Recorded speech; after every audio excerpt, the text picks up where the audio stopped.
We are working on GMetrix PowerPoint Project Review 2.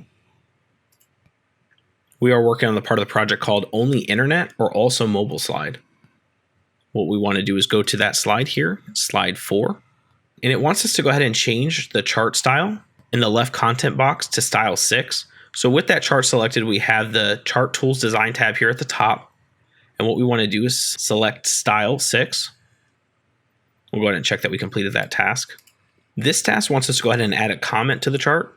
So what we can do is a few things. I normally right click and click new comment, but you could also go to the review tab at the top to do this. We'll go ahead and type the comment that it has in the instructions. Make sure you type the question mark because it's part of the quotation part.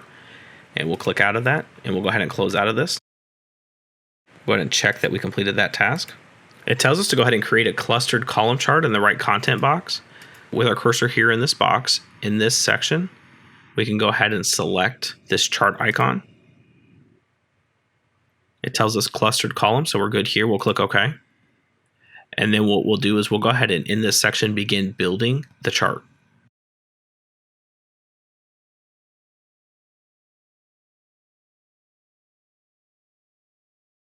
Once we're done keying in all that information, what we want to do is put our cursor in the bottom right hand corner of this information. And notice how my cursor changes to the sideways arrows.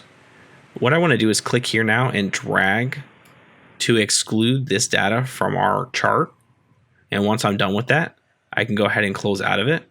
But let me caution you before I do that, just make sure you carefully key in the information here, all your capital letters, spaces, the correct numbers. This is an easy part to get wrong just because you miskeyed something. We'll go ahead and check that we completed this task. This task wants us to go ahead and apply a style to this chart. So with that selected, we have the Chart Tools Design tab here at the top. And what we want to select is style 3. We'll go ahead and select this and we'll check that we completed this task.